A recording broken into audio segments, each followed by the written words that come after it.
Hello students, welcome to mathematics classes. अब हम देख रहे हैं क्वेश्चन नंबर 9 एक्सरसाइज 8.1 का। क्या गिवन है? In a triangle ABC right angle at B if tan a equals to 1/√3 find. First part में sin a cos c plus cos a sin c, और सेकंड पार्ट में क्या find out करना है? cos c minus sin a sin c। तो ये जो हमें फर्स्ट और सेकंड पार्ट में जो फाइंड आउट करना है उसके लिए हमें रेफरेंस के लिए वैल्यू दी हुई है tan a इक्वल्स टू 1/√3। तो सबसे पहले हम क्या करेंगे, tan a से 1/√3 से हमारे परपेंडिकुलर बेस की वैल्यू आ जाएगी, और फिर हम पाइथागोरस थ्योरम लगा के हाइपोटेनस की वैल्यू निकाल लेंगे, और फिर इनकी values sin c cos c की वैल्यू फाइंड आउट करेंगे। तो सबसे पहले क्या करेंगे हम, सबसे पहले फाइंड आउट करेंगे हम जो बच गई है साइड ट्राइंगल की, वो उसकी वैल्यू फाइंड आउट करेंगे। तो सबसे पहले हम क्या ले लेते हैं, ए बी सी ट्राइंगल ले लेते हैं, right angle at B.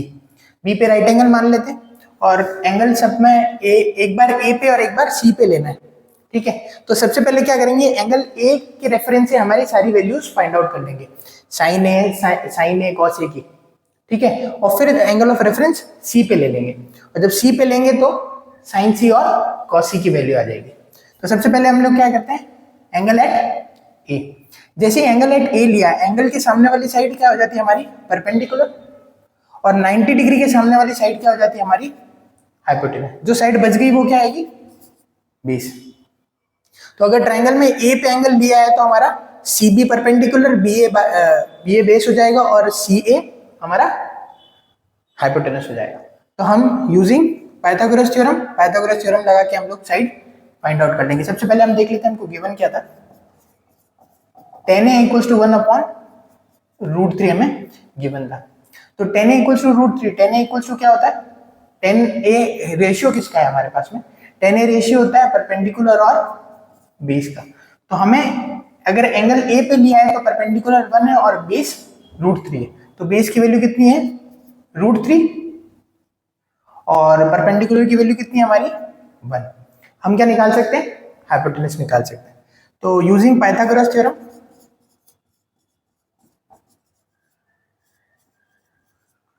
Pythagoras theorem जैसे यूज करेंगे हम, तो हम क्या लिख सकते हैं?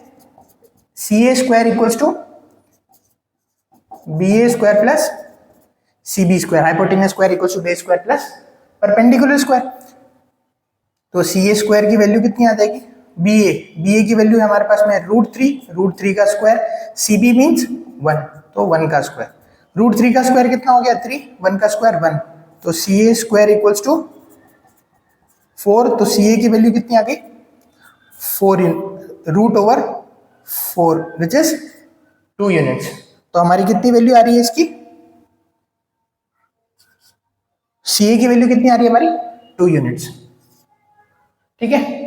अब एक चीज हमें ध्यान रखनी है इस ट्रायंगल को लेके, कि एंगल ऑफ कंसीडरेशन ए पे हो या सी पे हो, अगर एक बार आपने साइड की लेंथ निकाल ली है, जैसे बेस और परपेंडिकुलर तो हमें गिवन था, हमने हाइपोटेनस की लेंथ निकाल दी, तो एक बार अगर साइड्स की लेंथ आपको पता चल गई है तो वो साइड्स की लेंथ फिक्स हो जाती है, साइड्स की लेंथ चेंज नहीं होती। डिपेंडिंग अपॉन आपका एंगल ऑफ कंसीडरेशन क्या है, हमारी साइड्स का नॉमेनक्लेचर जरूर चेंज हो जाता है। जैसे परपेंडिकुलर और बेस हो सकता है चेंज हो जाए, डिपेंड करता है कि आपने एंगल ए पे लिया या सी पे लिया है, पर हमारी साइड्स की लेंथ सिमिलर रहेगी। तो थ्रू आउट द क्वेश्चन हमें ये याद रखना है कि बी ए की लेंथ अगर √3 है तो वो √3 रहेगी, सी बी की लेंथ 1 यूनिट से रहेगी, और सी ए की लेंथ 2 यूनिट से रहेगी। तो ये चीज फिक्स है, उनके नाम चेंज हो जाएंगे, नाम चेंज होने की वजह से उनकी साइन ए और साइन सी की वैल्यू चेंज आएगी। बस इतना सा ध्यान रखना है हमें, ठीक है। और ये हर क्वेश्चंस में होता है, हर क्वेश्चन में यही रूल फॉलो होगा, लेंथ चेंज नहीं होगी, उनके नाम चेंज हो सकते हैं depending upon angle of consideration. तो tan a इक्वल्स टू हमें ये गिवन था।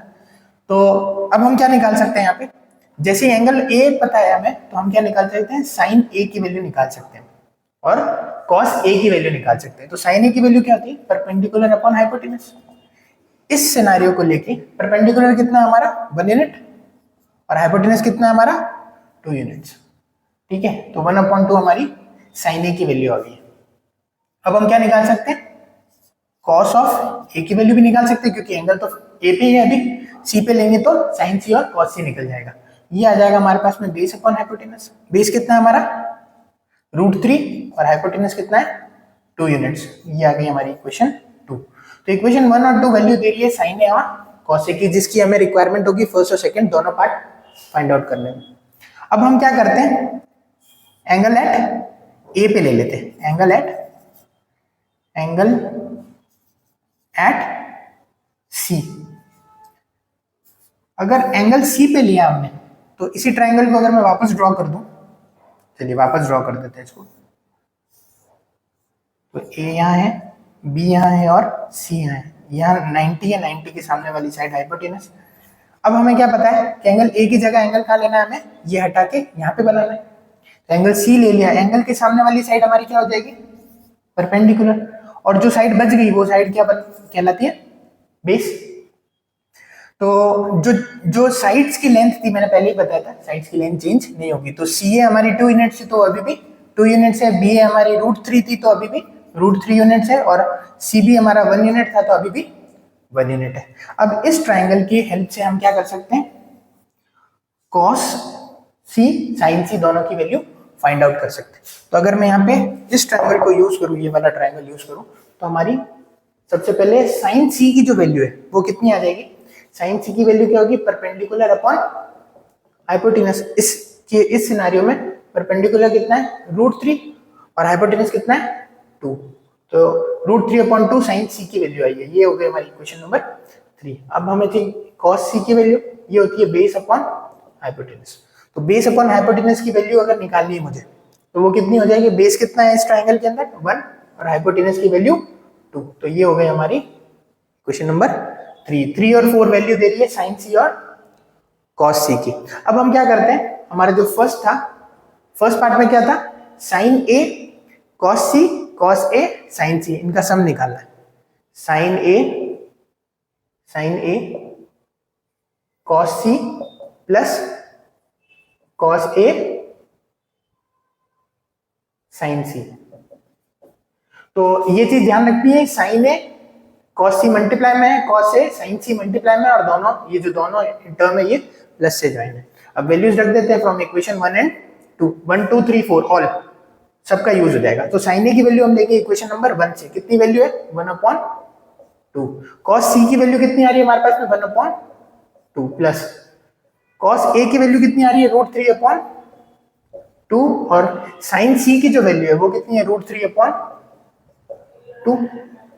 अब बेसिक अलजेब्रा हमें क्या बताती है कि न्यूमरेटर न्यूमरेटर से मल्टीप्लाई होता है और डिनोमिनेटर डिनोमिनेटर से मल्टीप्लाई होता है। तो 2 से मल्टीप्लाई होता है 4, और √3 जब √3 से मल्टीप्लाई होगा तो कितना आ जाएगा 3, और 2 जब 2 से मल्टीप्लाई होगा तो 4। तो अब 4 और 4 का एलसीएम लेंगे तो कितना आएगा 4, और यहाँ पे क्या आएगा 4 divided by 4 1 into 1 1 plus 4 divided by 4 1 into 3 3। तो ये कितना आ जाएगा 3 + 1 4/4। अब ये दोनों कट गए, आंसर कितना आ रहा है 1। तो जो फर्स्ट था उसका आंसर कितना है हमारे पास में 1। अब सेकंड पार्ट देख लेते हैं, सेकंड पार्ट में क्या निकालना है हमें। सेकंड पार्ट में निकालना था cos A cos C minus sin A sin C sin A sin C। तो cos A और cos C आपस में मल्टीप्लाई में है, माइनस sin A और sin C मल्टीप्लीकेशन में। तो अब हम वैल्यू पुट करना शुरू करते हैं, first second third fourth equation चारों यूज होगी। cos A की वैल्यू कितनी है हमारे पास में, cos A की वैल्यू √3/2। cos C की वैल्यू कितनी है हमारे पास में 1/2, माइनस की जगह माइनस आएगा। sin A की वैल्यू कितनी है 1/2, और sin C की वैल्यू कितनी है √3/2। तो अब न्यूमरेटर से न्यूमरेटर मल्टीप्लाई करें तो √3 से जब 1 मल्टीप्लाई होगा तो √3, 2 से 2 मल्टीप्लाई होगा तो 4, माइनस 1 जब √3 से मल्टीप्लाई होगा तो √3, 2 जब 2 से मल्टीप्लाई होगा तो 4। तो हमारे पास में यहाँ बच रहा है √3/4 माइनस √3/4। ये दोनों सिमिलर मैग्नीट्यूड है और अपोजिट साइन है, तो कैंसिल आउट हो गए। कितनी वैल्यू आई हमारी 0। तो सेकंड का जो आंसर है वो कितना हमारा 0। फर्स्ट का आंसर 1, सेकंड का आंसर 0। ओके।